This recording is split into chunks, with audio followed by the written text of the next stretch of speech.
Meloni ಅವರಿಗೆ ನಮ್ಮ ದೇಶದ ಪ್ರಧಾನಿ ಮೆಲೋಡಿ ಚಾಕ್ಲೇಟ್ ಕೊಡ್ತಾರೆ ಸರ್. ಆ ಮೆಲೋಡಿ ಚಾಕ್ಲೇಟ್ ಕೊಡುವುದಕ್ಕಿಂತಲೂ ಉತ್ತಮ ಒಪ್ಪಂದಗಳಿಗೆ ಸಹಿ ಹಾಕಿಸ್ಕೊಂಡು ಆ ಪೇಪರ್ ತರ್ತಾ ಇದ್ದಿದ್ರೆ ಭಾರತಕ್ಕೆ ಎಷ್ಟೋ ಚೆನ್ನಾಗಿರ್ತಿತ್ತು ಅಂತ ಹೇಳಿ ಅನೇಕರು ಅಭಿಪ್ರಾಯ ವ್ಯಕ್ತಪಡಿಸಿದ್ರು. ನೋಡಿ, ಇದೇ ಹೇಳಿದ್ದು, ನಾವು ದೊಡ್ಡ ದೊಡ್ಡ ವಿಷಯ ಮಾತಾಡ್ತೀವಿ, ನಮ್ಗೆ ಇವೆಲ್ಲ ಚೆನ್ನಾಗಿ ಗೊತ್ತು. ಮೆಲೋಡಿ, ಅಮೇರಿಕಾ, ಇರಾಕು, ನಮ್ಮನೆ ಏರಿಯಾ, ನಮ್ಮನೆ ರೋಡು, ನಮ್ಮ ಸ್ಕೂಲು ಗೊತ್ತಿಲ್ಲ ನಮಗೆ. This is the biggest problem. ನಾವು ಅಲ್ಲಿ ಹೋಗೋದು ಬೇಡ. ನಾವು ಅತಿ ಬುದ್ಧಿವಂತರು. ನಾವು ಅಯ್ಯೋಯ್ಯೋ ಏನು ಕೂತ್ಕೊಂಡು ಮಾತಾಡೋ ಸ್ಟ್ಯಾಟಿಸ್ಟಿಕ್ಸ್ ಕೊಡೋರು ಎಷ್ಟು ಜನ ಇದ್ದಾರೆ, ನಿಮ್ಗೆ ಆ ಥರ ಮಾತಾಡೋರು ಇದ್ದಾರೆ. ನೋಡ್ರಿ ಅಲ್ಲಿ ಹೆಂಗಾಗಿದೆ ಸ್ಟ್ಯಾಟಿಸ್ಟಿಕ್ಸ್ ತೆಗೆದು. ನಾನು ಅಂಥವ್ರು ನೋಡಿದ್ದೀನಿ, ಅಂಥವ್ರ ಬಗ್ಗೆ ಆಸೆಗಳು ಇಟ್ಕೊಂಡಿದ್ದೆ ನಾನು. ಏನೋ ಇಷ್ಟೆಲ್ಲ ತಿಳ್ಕೊಂಡಿದ್ದಾರೆ, ಅದೆಲ್ಲ ಪ್ರಯೋಜನಕ್ಕೆ ಬರಲ್ಲ. ಏನು ಹೇಳಿ, ಎಂಡ್ ಆಫ್ ದಿ ಡೇ ನೀನು ಎಷ್ಟು ಏನು ಮಾಡ್ತೀಯ ಅನ್ನೋದೇ ಇಂಪಾರ್ಟೆಂಟ್ ಅಲ್ವಾ ಸರ್? ನಿಮ್ಮಲ್ಲಿ ನಾನೊಂದು ಉತ್ತರವನ್ನು ನಿರೀಕ್ಷೆ ಮಾಡ್ತಾ ಇದ್ದೀನಿ ಸರ್. ಕಾಲೇಜ್ ಕ್ಯಾಂಪಸ್ಸುಗಳು, ಶಾಲಾ ಆವರಣಗಳು ಲೇಖನಿ ಮತ್ತು ಪುಸ್ತಕದ ಪೇಪರ್ಗಳ ಸಪ್ಪಳದಿಂದ ಕೇಳಿಸ್ಕೋಬೇಕು ಸರ್ ಆ ವಾತಾವರಣ.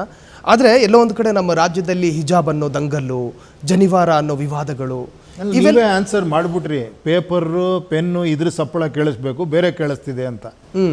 ಅವಾಗ ಇದಕ್ಕೋಸ್ಕರ ನೀವು ವೋಟ್ ಹಾಕ್ಬೇಕಲ್ವಾ, ಈ ಬದಲಾವಣೆ ತರಬೇಕಲ್ವಾ. ಎಜುಕೇಷನ್ ನಮ್ಗೆ ಇಂಪಾರ್ಟೆಂಟ್ ಆಗಬೇಕು, ಎಜುಕೇಷನಲ್ಲಿರುವಂಥ ಅಟ್ಮಾಸ್ಫಿಯರ್ ಇಂಪಾರ್ಟೆಂಟ್ ಆಗಬೇಕು. ಅವ್ರು ಎಷ್ಟರ ಮಟ್ಟಿಗೆ ಶಿಕ್ಷಣದಲ್ಲಿ ಉನ್ನತಿ ಹೊಂದ್ತಾರೆ, ಅವ್ರು ಎಷ್ಟರ ಮಟ್ಟಿಗೆ ಅಚೀವ್ ಮಾಡ್ತಾರೆ ಮಕ್ಕಳು, ಇದು ನಮ್ಮ ಮೇಯ್ನ್ ಇದಾಗಬೇಕು. ಕರೆಕ್ಟ್ ತಾನೇ? ಹೌದು. ಆ ಬದಲಾವಣೆಗಾರ ಓಟ್ ಹಾಕ್ಬೇಕು ನೀವು. ಸೊ ಈ ಬದಲಾವಣೆ ಆಗಬೇಕು ಅಂದರೆ ಮನ ಪರಿವರ್ತನೆ ಆಗಬೇಕು. ವಾಸ್ತವದಲ್ಲಿ ಆಗಲೇಬೇಕಲ್ವಾ? ನಿಮಗೆ ಬೇಡ ಅನ್ಸಿದ್ರೆ, ನನಗೆ ಬೇಡ ಅನ್ಸಿದ್ರೆ ನಾನೇನು ಬದಲಾವಣೆ ಸುಮ್ಮನೆ ಏನೋ ಫೇಸ್ಬುಕ್ಕಲ್ಲೋ ಇನ್ನೊಂದು ಕಡೆ ಒಂದಷ್ಟು ಪೋಸ್ಟ್ ಮಾಡಿ ಬದಲಾವಣೆ ಬೇಕು ಅನ್ನೋದಲ್ಲ.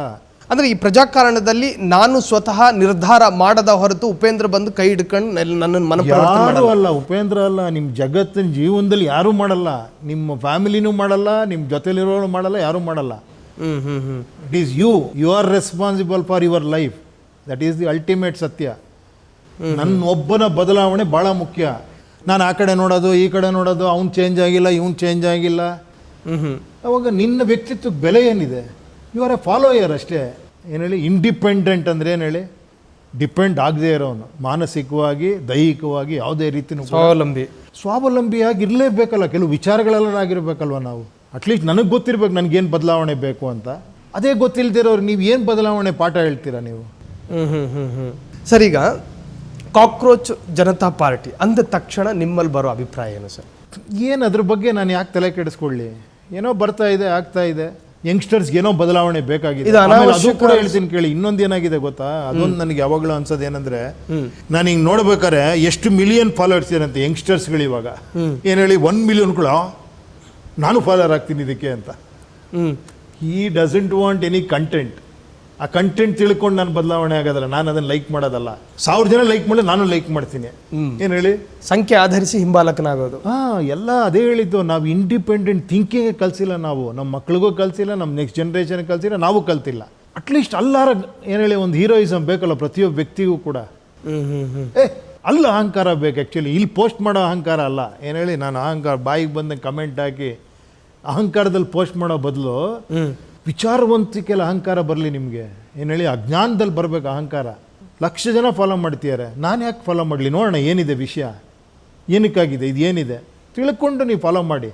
ಸರ್, ನಾನು ಈ ಪ್ರಜಾಕಾರಣದ ಬಗ್ಗೆ ಆಟೋ ಡ್ರೈವರ್ಗಳು ತಮ್ಮ ಆಟೋದಲ್ಲಿ ಪೋಸ್ಟರ್ಗಳನ್ನು ಹಾಕುತ್ತಾರೆ ಪ್ರಜಾಕಾರಣದ ಏನು ಅದರದ್ದೊಂದು ಗುಣಮಟ್ಟದ ಬಗ್ಗೆ.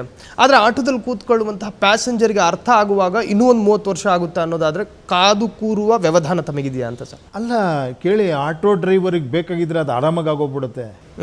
ಅದು ಒಂದು ಒಳ್ಳೆ ಇದು ಹೇಳಿದ್ದಾರೆ, common sense is A very very common ಆಗಿ ಸಿಗೋ ಸೆನ್ಸ್ ಅಲ್ಲ ಅದು. ಕಾಮನ್ ಸೆನ್ಸ್ ತುಂಬ ಸರಳವಾಗಿ ಸಿಗಲ್ಲ, ಅದು ಸರಳವಾಗಿ ಸಿಗಲ್ಲ. ಸರಳವಾಗಿರೋರಿಗೆ ಸಿಗೋದದು, ಅತಿ ಬುದ್ಧಿವಂತರಿಗೆ ಸಿಗಲ್ಲ, ಅದು ಮೇಧಾವಿಗಳಿಗೆ ಸಿಗಲ್ಲ. ಅದು ನನಗೆ ಗೊತ್ತಿದೆ ಅನ್ನೋ ಅಹಂಕಾರದಲ್ಲಿರೋ ಸಿಗಲ್ಲ. ನಾ ತಿಳ್ಕೊತೀನಿ ಅನ್ನೋ ಹಂಬಲ್ನೆಸ್ ಇರುತ್ತಲ್ಲ, ಅವ್ರಿಗೆ ಸಿಗುತ್ತದೆ, ಅರ್ಥ ಆಗುತ್ತೆ. ಯಾಕಂದ್ರೆ ನೀವು ಹೇಳಿದ್ರಲ್ಲ, ಆಟೋ ಡ್ರೈವರ್ಸು, ಸ್ಟೂಡೆಂಟ್ಸು, ಇವ್ರಿಗೆಲ್ಲ ಆ ನಿರ್ಮಲತೆ ಇದೆ ಆ್ಯಕ್ಚುಲಿ. ಏನು ಹೇಳಿ, ಏನದು ತಿಳ್ಕೊಬೇಕು. ಆ ಹುಡುಕಾಟದಲ್ಲಿ ಅವ್ರಿಗೆ ಸತ್ಯ ಗೊತ್ತಾಗುತ್ತೆ. ನನಗೆ ಆಲ್ರೆಡಿ ಗೊತ್ತಾಗಿದ್ರೆ, ಇವತ್ತು ದಿನ ನಾವು ನೋಡಿಲ್ಲೇನ್ರಿ, ಇವೆಲ್ಲ ಆಗುತ್ತೇನ್ರಿ ಅನ್ನೋನಿಗೆ ಅದಾಗಲ್ಲ. ಅವ್ನು ಬೈಕಂಡೇ ಜೀವನ ಹೂಡಿ ಇರ್ತಾನೆ, ಅವ್ನ ಮಕ್ಕಳನ್ನು ಬೈಯೋ ಥರ ಕ್ರಿಯೇಟ್ ಮಾಡಿರ್ತಾನೆ. ಲೈಫಲ್ಲಿ ಬೈಕಂಡು ಕೊನೆಗೆ ಅವನು ಬೈಕಂಡು ಹೊರಟಾಗ್ತಾನೆ ಒಂದಿನ. ಇದೇ ಕೊಳತೆಯಲ್ಲಿ ಹೊರಟಾಗ್ತಾನೆ, ಏನೂ ಮಾಡೋಕ್ಕಾಗಲ್ಲ. ಈಗ ನೀವು ಈ ರಾಜ್ಯದ ಮೇಲೆ ಒಂದು ಯೋಜನೆ ಅಥವಾ ಒಂದು ಚಿಂತನೆಯನ್ನು ಪ್ರಯೋಗ ಮಾಡಿದ್ದೀರಿ ಸರ್. ಮುಂದೊಮ್ಮೆ ಇದು ವರ್ಕೌಟ್ ಆಗುತ್ತೆ ಅನ್ನೋ ಭರವಸೆ ಒಬ್ಬ ವ್ಯಕ್ತಿಯಾಗಿ ನಿಮಗಿದೆಯಾ ಸರ್? ಅಲ್ಲ, ನಿಮ್ಗೆ ಅರ್ಥನೇ ಆಗ್ತಿಲ್ಲ. ಭರವಸೆ ಇಲ್ಲದೆ ಇದ್ರೆ ನಾನು ಮಾಡೋದೇ ಇಲ್ಲ ಇವರೇ. ಏನಕ್ಕೆ ಮಾಡ್ತೀನಿ ಹೇಳಿ? ನನಗೆ ನನ್ನ ಮೇಲೆ ಭರವಸೆ ಇದೆ, ನನಗೆ ಅಂತಿರೋದು ಕರೆಕ್ಟು ಅನ್ನಿಸ್ತಾ ಇದೆ. ನಾನು ಇದನ್ನು ತುಂಬ ಜನ ಹತ್ರ ಡಿಸ್ಕಸ್ ಮಾಡಿದ್ದೀನಿ, 8 ವರ್ಷದಿಂದನೂ ಮಾಡ್ತಾಯಿದ್ದೀನಿ. ಎಲ್ಲರೂ ಇದು ಕರೆಕ್ಟು, ಇದು ಬರಬೇಕು ಅಂತಾರೆ, ಆದರೆ ಅಂತಾರೆ. ಪ್ರಾಬ್ಲಮ್ ಅನ್ನೋದು ಆದರೆ. ಬಟ್ ನಾನು ಈ ಕ್ವಶನ್ ಯಾಕೆ ಕೇಳಿದೆ ಅಂದರೆ ಸರ್, TVKಯ ಪ್ರಣಾಳಿಕೆ ಸರ್, ಅದರಲ್ಲಿ ಭಾಗಶಃ ಫ್ರೀ ಸ್ಕೀಮ್ಗಳಿತ್ತು ಸರ್. ಕಾಂಗ್ರೆಸ್ಸಿನ 2023ರ ಪ್ರಣಾಳಿಕೆ ಸರ್, ಭಾಗಶಃ ಭಾಗ ಉಚಿತ ಅಂತಲೇ ನೋಡಿದೆ. ಇತ್ತೀಚೆಗಿನ CJP ಕಾಕ್ರೋಚು ಅದರ ಪ್ರಣಾಳಿಕೆ ತೀರಾ ವಿಚಿತ್ರ ಅಲ್ಲ, ವಿಲಕ್ಷಣವಾಗಿತ್ತು. ಆದರೆ ಪ್ರಜಾಕೀಯದ ಈ ಪ್ರಣಾಳಿಕೆ ಇದೆಯಲ್ಲ ಸರ್, ಅತ್ಯಂತ ಪ್ರಬುದ್ಧ ಮತ್ತು ತೂಕವಾಗಿತ್ತು. ಆದರೆ ಈ ತೂಕ ಮತ್ತು ಈ ಪ್ರಬುದ್ಧತೆಯನ್ನು ಹೊರುವ ಯೋಚನೆಯನ್ನು ಜನ ಮಾಡ್ತಾ ಇಲ್ಲ ಅನ್ನೋ ಒಂದು ಬೇಜಾರಲ್ಲಿ ನಾನು ಕೇಳಿದೆ ಸರ್. ಇಲ್ಲ, ಯಾಕೆ ಬೇಜಾರು ಪಡ್ಕೊತೀರಾ? ಲಕ್ಷಾಂತರ ಜನ ಇದ್ದಾರೆ, ಇದನ್ನು ಫಾಲೋ ಮಾಡ್ತಿರೋರು, ಇದ್ರ ಬಗ್ಗೆ ತಿಳ್ಕೊಂಡಿರೋರು ಇದ್ದಾರೆ. C, that is where positiveness ಇಲ್ಲದೆ ನಾವು ಜೀವನದಲ್ಲಿ ಏನು ಪಾಸಿಟಿವ್ ನೋಡೋಕ್ಕಾಗಲ್ಲ ಅಲ್ವಾ? ನಮ್ಮಲ್ಲೇ ಒಂದು ಒಳ್ಳೆಯ ಯೋಚನೆ ಇಲ್ಲದೆ ಇದ್ದರೆ ನನ್ನ ಮನೇನ ಚೆನ್ನಾಗಿ ಹೆಂಗೆ ಮಾಡ್ತೀನಿ, ನನ್ನ ಮಕ್ಕಳ ಜೀವನ ಚೆನ್ನಾಗಿ ಹೆಂಗೆ ಮಾಡ್ತೀನಿ ಅಲ್ವಾ? ನನ್ನೆಲ್ಲರ ಒಂದು ಒಳ್ಳೆಯ ಯೋಚನೆ, ಒಳ್ಳೆ ಆಲೋಚನೆ ಅಥವಾ ಒಳ್ಳೆ ಕನಸು ಇರಬೇಕಲ್ವಾ? ಲಕ್ಷ ಜನ ಬೇರೆ ಕಡೆ ಇರಲಿ, ಏನು ಹೇಳಿ, ನನಗದು ಸಂಬಂಧ ಇಲ್ಲ. ಅಟ್ಲೀಸ್ಟ್ ನನಗೊಂದು ತೃಪ್ತಿ ಇದೆ, ನಾವು ಅಂದ್ಕೊಳ್ತಿರೋದು ಕರೆಕ್ಟ್ ಆಗಬೇಕಿದು, ಚೆನ್ನಾಗಾಗುತ್ತೆ, ಈ ಥರ ಆದರೆ ಚೆನ್ನಾಗಾಗುತ್ತೆ ಅನ್ನೋದಿಲ್ಲ. ಆದರೆ ಅಂತ ನನಗೆ ಡೌಟ್ ಇಲ್ಲ. ಆ ಥರ ಆದರೆ ಅಂತ ಡೌಟ್ ಇಲ್ದಿರೋರು ತುಂಬ ಜನ ಇದ್ದಾರೆ. ಇನ್ನೂ ಲಕ್ಷ ಆಗ್ತಾರೆ ನೋಡಿ. ಬೇಕಾದ್ರೆ ಅದು ಆಗಲೇಬೇಕು, ಹಾಗೇ ಆಗುತ್ತೆ ಒಂದಲ್ಲ ಒಂದು ದಿನ. ಯಾಕಂದರೆ ಬೇರೆ ಪರಿಹಾರ ನನ್ನ ಪ್ರಕಾರ ಇಲ್ಲ ಇದರಲ್ಲಿ.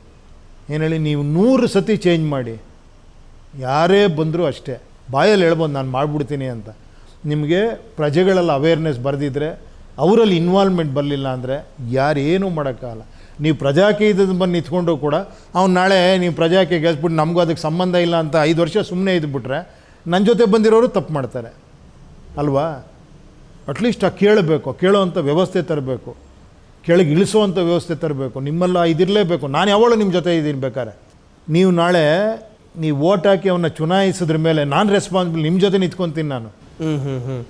ಅವನೇನಾರ ತಪ್ಪು ಮಾಡಿದ್ರೆ ನೀವು ಕರೀರಿ, ನೋಡಿ ಹಿಂಗೆ ಬಂದಿಲ್ಲ ನಮಗೆ ಅಂತ, ನಾನು ಬಂದು ನಿಂತ್ಕೊತೀನಿ ಅವಾಗ ನಿಮ್ಮ ಜೊತೆಲಿ. ನಿಮಗೂ ಅದು ಬೇಕು. ನೀವು ಯಾರು ಬರಲಿಲ್ಲ, ನಾನು ಹೆಂಗೆ ಬರಲಿ? ಈಗ ನಿಮಗೆ ಬೇಕಾಗಿಲ್ಲ, ಆಮೇಲೆ ನಾನು ಎಷ್ಟು ಅಂತ ಮಾಡೋಕ್ಕೆ ಸಾಧ್ಯ? ಎಸ್, ಇಬ್ಬರಲ್ಲೂ ಆ ಮನಸ್ಥಿತಿಗಳು ಬೇಕು ಸರ್. ಈಗ ಕೆಲವು ಪಕ್ಷಗಳು ಕ್ವಾಂಟಿಟಿಯನ್ನು ನೋಡುತ್ತೆ, ಕ್ವಾಲಿಟಿ ಯಾವುದೇ ಇರಲಿ, ನಮ್ಮಲ್ಲಿ ಜನಸಂಖ್ಯೆಗಳು ಜಾಸ್ತಿ ಆಗಲಿ ಅಂತ ನೋಡುತ್ತೆ. ಆದರೆ ಪ್ರಜಾಕಾರಣ ಅಲ್ಲಿ ಅಬ್ಸರ್ವ್ ಮಾಡುವಂತಹದ್ದು, ಏಕಾಗ್ರತೆ ಕೊಡುವಂಥದ್ದು ಕ್ವಾಲಿಟಿಗೆ ಮಾತ್ರ ಅಲ್ಲ, ಆರ್ಗ್ಯಾನಿಕ್ಕಾಗಿ ಇರಬೇಕದು. ಆ ಸತ್ಯನಾರ ನಾವು ಬರೀ ಬಾಯಲ್ಲಿ ಮಾತಾಡ್ಬಿಟ್ಟು ನಾಳೆ ನಾನು ಅದಕ್ಕೆ ಒಂದು 10 ಲಕ್ಷ ಫಾಲೋಯರ್ಸ್ ನಾನು ಕ್ರಿಯೇಟ್ ಮಾಡ್ಬೋದು. ಇವಾಗ ಹೆಂಗಾಗಿದೆ ಅಂದರೆ ಯಾವ ಸತ್ಯ ಯಾವ ಸುಳ್ಳು ಅಂತಲೇ ಗೊತ್ತಾಗ್ತಿಲ್ಲ. ನನಗೆ ಬೇಕಾದ್ರೆ ನಾನು ಎಷ್ಟು ಬೇಕಾದ್ರೆ ಮಿಲಿಯನ್ ಫಾಲೋಯರ್ಸ್ ಮಾಡ್ಕೊಬೋದು ಅಂತ, ಅದು ಏನೋ ದುಡ್ಡು ಕೊಟ್ಟು ಅದು ಏನೇನೋ ಹೇಳ್ತಾರೆ. ಇವಾಗ ಏನು ಹೇಳಿ, ಎಲ್ಲ PR ಆಗೋಗ್ಬಿಟ್ಟಿದೆ ಇವಾಗ. Everything is PR. ನಾನು ಏರ್ಪೋರ್ಟಲ್ಲಿ ಬರಬೇಕಾದ್ರೆ ಒಂದು 10 ಜನ ಓಡ್ ಬಂದು ಫೋಟೋ ತೆಗೆಸ್ಕೊಳ್ಳೋದು PR ಆಗ್ಬಿಟ್ರೆ ನಾನು ಏನು ನಂಬಲಿ ಏನು ಬಿಡಲಿ, ಹಂಗಾಗೋಗ್ಬಿಟ್ಟಿದೆ ಇವಾಗ. Everything is PR, everything is money, likes money, comments money, ಎಲ್ಲ ಮನಿ. ಹಂಗಾಗ್ಬಿಟ್ಟಾಗ at least let us be here. Actually 10 ಜನ ಲೈಕ್ ಮಾಡಲಿ ಪರವಾಗಿಲ್ಲ, ದಟ್ ಈಸ್ 10 ಜನರ ಗ್ಯಾರಂಟಿ ಅಂತ ನನಗಾರ ಅನ್ನಿಸ್ಬೇಕು. ಸರ್, ನೀವು ಆಗೊಂದು ಸೂಪರ್ ಲಾಜಿಕ್ ಹೇಳ್ತಾ ಇದ್ರಿ ಸರ್. ಕೆಲವರು ಇದನ್ನು ಎಷ್ಟು ಜನ ಫಾಲೋ ಮಾಡಿದ್ದಾರೆ ಅಂತ ನೋಡ್ತಾರೆ. ಬಹುಸಂಖ್ಯೆಯ ಫಾಲೋಗಳಿದ್ರೆ ಅದರ ಅಜೆಂಡಾ ನೋಡಲ್ಲ, ಅದರ ಪ್ರೊಪಗ್ಯಾಂಡ ನೋಡಲ್ಲ, ಅದರ ಒಳಾರ್ಥ ತಾತ್ಪರ್ಯಗಳನ್ನು ನೋಡಲ್ಲ, ಲೈಕು ಮತ್ತು ಸಬ್ಸ್ಕ್ರೈಬು. ಅದೇ ಹೇಳಿದ್ದು, ಆ ಒಂದು ವಿಚಾರವಂತಿಕೆ ನಮ್ಮ ಜನಗಳಲ್ಲಿ ಬಂದ್ಬಿಟ್ರೆ ದೇಶನ ಯಾವ ಪ್ರಪಂಚದಲ್ಲಿ ಯಾರೂ ಕಂಟ್ರೋಲ್ ಮಾಡೋಕ್ಕಾಗಲ್ಲ. ಆ ಲೆವೆಲ್ಗೆ ಹೊಟ್ಟೋಗುತ್ತೆ. ನಾವೆಲ್ಲ ಅಂದ್ಕೊಂಡಿದ್ದೀವ್ರೆ ಅವರು ತಪ್ಪು ಇವರು ತಪ್ಪು, ನಮ್ಮ ದೇಶ ಸರಿ ಇಲ್ಲ ಅಂತ. ಫಸ್ಟ್ ಆಫ್ ಆಲ್ ನನ್ನದೇ ತಪ್ಪಿರೋದಲ್ಲಿ ಅದನ್ನು ನಾವು ಒಪ್ಕೊಳ್ಳೋಕೆ ರೆಡಿ ಇಲ್ಲ. ನಾವು ಬ್ಲೇಮ್ ಈಸಿಯಾಗಿ ಮಾಡ್ಬೋದು. ಯಾಕಂದರೆ ನನ್ನನ್ನು ನೀವು ಬೈದ ನಂಗೆ ತಡ್ಕೊಳಕ್ಕಾಗಲ್ಲ. ನಾವಿಬ್ಬರು ಸೇರ್ಕೊಂಡು ಯಾರನ್ನ ಬೈತಾ ಕೂತ್ಕೊಳ್ಳೋಣ, 2 ಅವರ್ ಬೈಬೋದು ಇಲ್ಲಿ. ಸರಿ ಇಲ್ಲ ರೀ, ಎಲ್ಲರ ಭ್ರಷ್ಟರು ರೀ, ಸರಿ ಇಲ್ಲ, ಅವ್ನು ಸರಿ ಇಲ್ಲ, ಇವ್ನು ಸರಿ ಇಲ್ಲ, ನಮ್ಮ ಬುಡಕ್ಕೆ ಬರಬಾರ್ದು. ನೀವು ಬನ್ನಿ ನನಗೆ ವಾಪಸ್ ಕೇಳಿ, ನೀವು ಹೆಂಗೆ ತೆಗಿತೀರ ಅನ್ಕೊಳ್ಳಿ, ನಾನು ಯೋಚನೆ ಮಾಡಿರಿ, ಕೊಡ್ರಿ ನಮ್ಗೊಂದು ಚಾನ್ಸ್ ಕೊಟ್ಟು ನೋಡಿ ನಾವು ಮಾಡ್ತೀವಿ ಅಂತ. ಸರ್ ಹೆಂಗೆ ಮಾಡ್ತೀರಾ ಕೇಳಿ, ಒಂದೇನೋ ಹೇಳ್ತಾನೆ, ಅದಕ್ಕೊಂದು ಕ್ವಶನ್ ಕೇಳಿ, ಅಲ್ಲ ಅದು ಬಿಡಿ ನಮ್ಗೆ ಅಧಿಕಾರ ಬಂದರೆ ಮಾಡ್ತೀವಿ ನಾವು ಅಂತಾರೆ. ಹಂಗಲ್ಲ ಅದು. ಸಿ, ಏನೇ ಆಗಲಿ ಎಂಡ್ ಆಫ್ ದಿ ಡೇ ನನ್ನ ಪ್ರಕಾರ ಜನಕ್ಕೆ ಅವೇರ್ನೆಸ್ ಬರಲೇಬೇಕು. ಅದು ಬರೋವರೆಗೂ 100 ಅಲ್ಲ 1000 ವರ್ಷ ಆಗಲಿ ಹಿಂಗೇ ಇರುತ್ತೆ.